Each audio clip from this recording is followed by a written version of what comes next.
Early in the morning, Anna is awakened by her son, Jane, appearing on her bed. He wants to go diving in the pool with her, but she reminds him she has to work and he is in kindergarten. At that moment, Anna hears some very loud thunder, so she goes to the window to take a look. It's raining pretty heavily, and the street is starting to fill with water, but Anna thinks it's not bad enough to cancel her routine yet. She starts making breakfast and has to deal with Jane's annoying mischief. Her mother calls her to check on the situation, but Anna assures her she'll be fine. While cooking, Anna hears a weird water noise and thinks it comes from the bathroom. When she turns around, she's shocked to see water all over her floor. The city is flooded to the point that the water has reached her apartment window. An announcement from the management office says that the flood waters have reached the second floor in 7 of the buildings and the third floor in another 3. All affected residents must evacuate to the upper floors, but the elevators are out of service. Jane keeps excitedly talking too loudly and asking to play, so Anna finally snaps and puts him on top of the table while scolding him for not obeying. Then she starts packing while noticing that the water is starting to cover her legs. At that moment, she gets a call from a security agent from her company who tells her he's on his way to rescue her. He doesn't want her to lose time packing. He just wants her to go upstairs with Jane. Suddenly, the call ends and power goes out in the building. Anna grabs a small bag to put Jane's medicine in,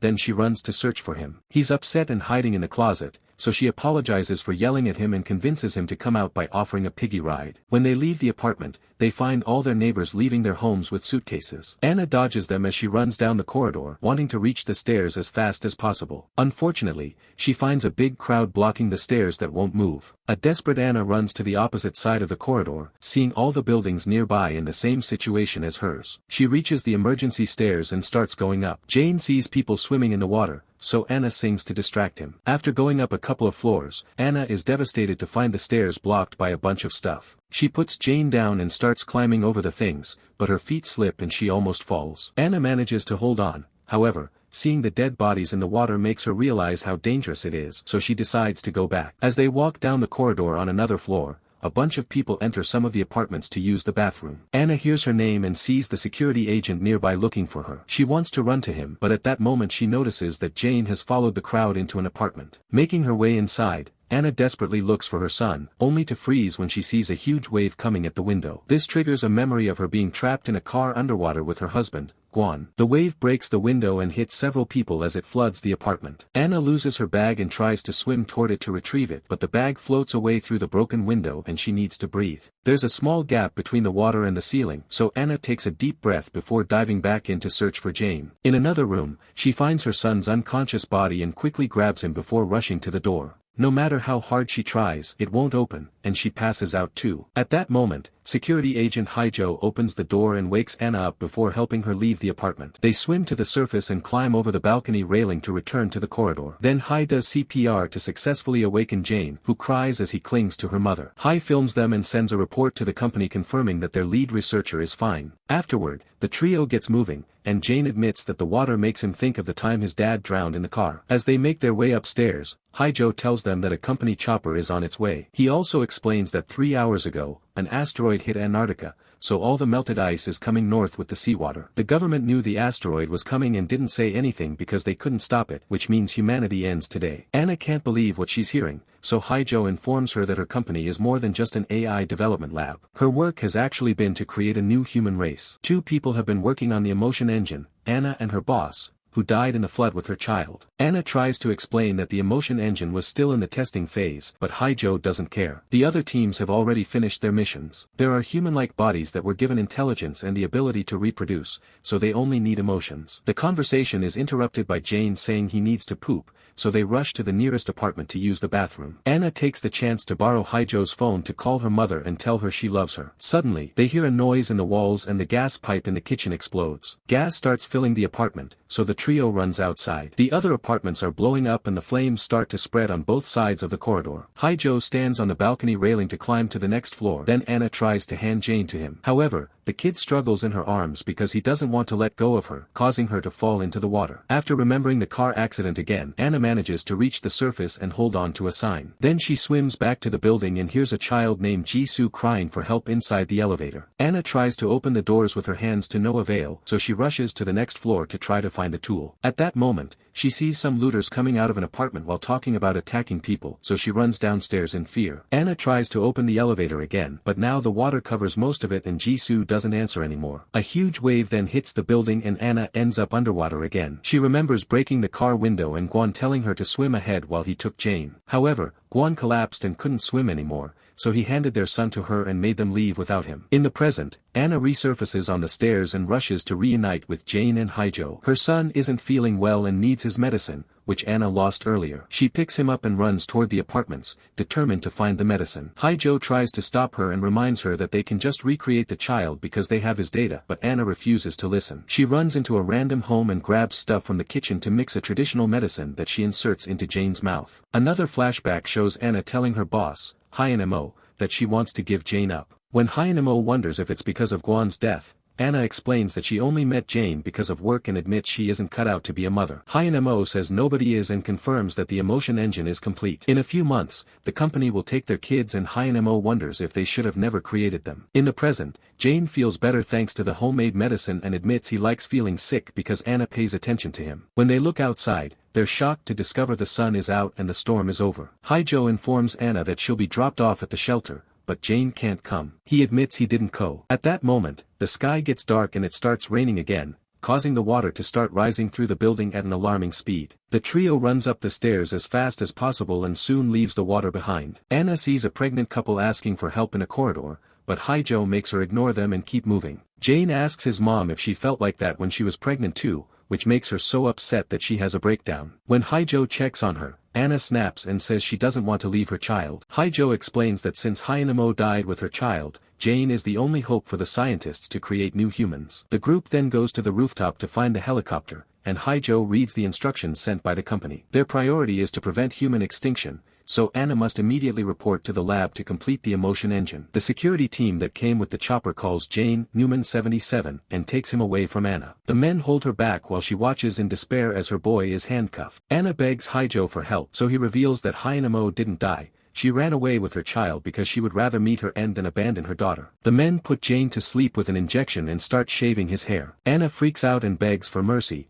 asking them to at least let her keep Jane until they make it to the shelter. The guards tell her there's no shelter and proceed to shoot Haijo down. It turns out everyone will die here, and only Anna is allowed to escape. After Anna finally says goodbye to Jane, the men cut his head open to retrieve his data and put it in a box. The chopper flies off with only the pilot, the box, and Anna, who realizes she has Jane's goggles in her pocket. As the brutal storm floods the entire planet, 7 rockets leave Earth carrying the remaining scientists from the project. A message recorded by director Huiso explains that in 15 minutes, thousands of meteorite fragments will fall on Earth and most life will be extinct. The scientists in the rockets must finish the project so humanity can evolve to survive. The team can already print physical human bodies, they only need the emotions. The goal is to get a mother and a child to start a society, and the child has already been completed. They only need to finish the mother. Anna proposes to start a simulation that puts the mother through many difficulties to save her child over and over again. That way, they can gather all the necessary emotions in a short period of time. When meteorite fragments are about to hit the rocket, Anna connects to the simulation and wakes up in bed. This time, the water is already filling the apartment, but she gets the same call from Haijo telling her they'll pick them up. Anna thinks about her conversation with Hyunmo and realizes the guards will take Jane away. After grabbing the medicine, Anna tells Jane to obey and not follow any strangers because Jane starts crying and calls her a liar as he wonders why he's 6 years old every day. Ignoring his comments, Anna picks him up and runs to the stairs,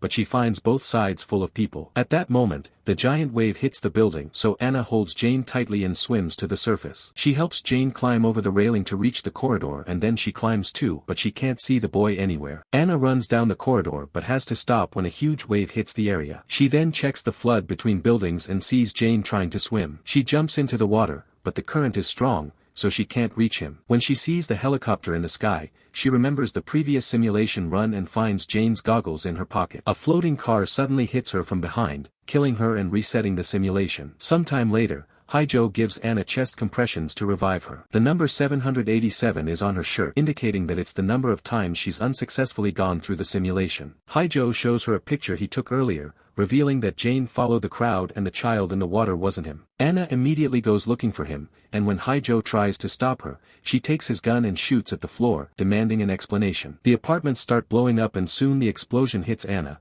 killing her again. In simulation 1931, Anna almost falls over the balcony and Haijo catches her just in time. However, Anna doesn't want to go with him because she's afraid he'll take her son, so she jumps into the water. When she sees Jane on another balcony being held by a man, she swims back into the building. Then Anna passes near the elevator and hears Jisoo trapped inside again. She tries to open the doors to no avail and ends up drowning. Anna tries to save her every time and keeps dying, so now she's on simulation number 4007. She goes upstairs to get a mop from the cleaning closet and breaks it to get the handle, which she uses to finally open the elevator. Jisoo swims out and together they move to the next floor. Afterward, they get dry clothes from an apartment and Jisoo tells Anna that she heard the looters talking about a child. Anna rushes in the direction of the sounds, only to remember that in the last run she was killed by the looters. This time she tries to sneak in, but the men see her anyway. She asks about Jane, but the men ignore her and try to leave the apartment. At that moment, Haijo looks for her from the opposite balcony and Anna tries to get his attention, so the looters drag her back inside to avoid getting caught. After seeing that the apartment owners have been knocked out,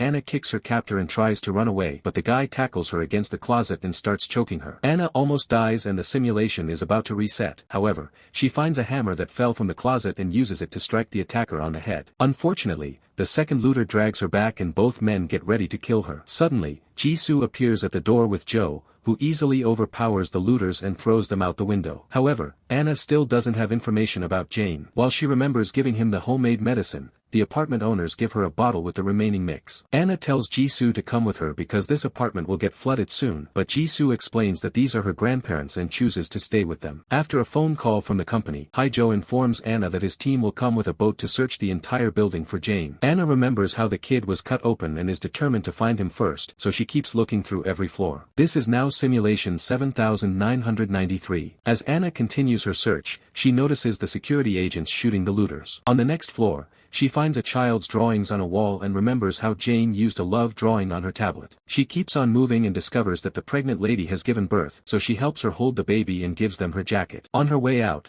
she sees the husband come back with warm water to wash his child. It makes Anna feel guilty about all the times she ignored Jane, and she remembers that he would always send his drawings to her phone. She immediately checks her phone and is devastated to find thousands of drawings of her abandoning Jane before leaving in the chopper. At that moment, Haijo yells from the other floor saying he's found Jane. She immediately runs to reunite with them, but when she enters the apartment, the agents jump on her from behind to capture her. Haijo tells her they'll wake her up on the roof to say goodbye, and Anna reminds him that he dies on the roof every time. It's then revealed that this is simulation number 13417. When Haijo tries to ask for more details, the agents kick him out. On his way back, Haijo finally sees glimpses of the previous runs. He grabs a trophy from a shelf and uses it to beat up the agents. Unfortunately, one of them recovers quickly and tries to shoot Haijo in the head. A drowsy Anna grabs the other agent's gun and opens fire to save Haijo. Afterward, Haijo gives her an injection that fully wakes her up and asks what's going on. Anna tells him the full story, explaining she fails to save Jane every time. She also reveals they've had this conversation a few times and they've even tried to fight the agents together, but they were killed in every run. Anna is afraid that Jane doesn't want to see her,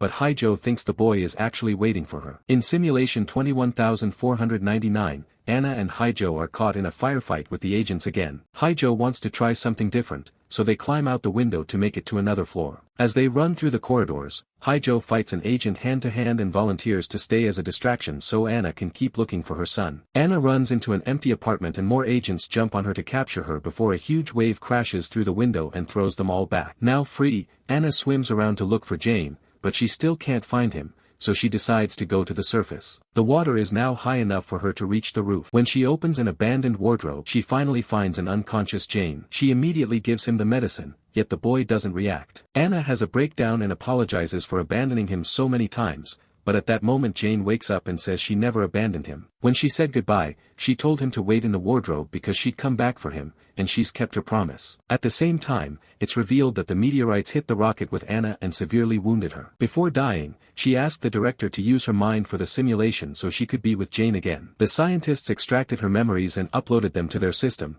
hoping this could help humanity. On the roof, the agents are approaching and a huge wave is about to cover the building. Anna gives Jane his goggles and tells him to swim, so he jumps into the water while the agents capture his mother. Another flashback shows that Jane and Hyenemo's kid were babies printed by the company to develop the child AI, which explains why the agents insisted they could be left behind. They only needed the data to move on. Jane met Guan after the experiment had already started, yet he agreed to be the boy's dad and even bonded with him. When Guan died, his death impacted both Anna and Jane. In the present, the simulation is about to reset. Anna manages to free herself from the agent's grasp and jumps into the flood to join her son. After falling through data and swimming in the water, Anna resurfaces and finds Jane holding on to an antenna. She hugs him tightly and tells him they'll swim together. Before a wave brings them down, since this Anna helped Jisoo, assisted the pregnant lady, and stayed with Jane until the end, the system sees her lack of selfishness and finally considers the simulation successfully completed. The AIs for Anna and Jane are put in new printed bodies and sent to a planet to start a new society with humanity's memories.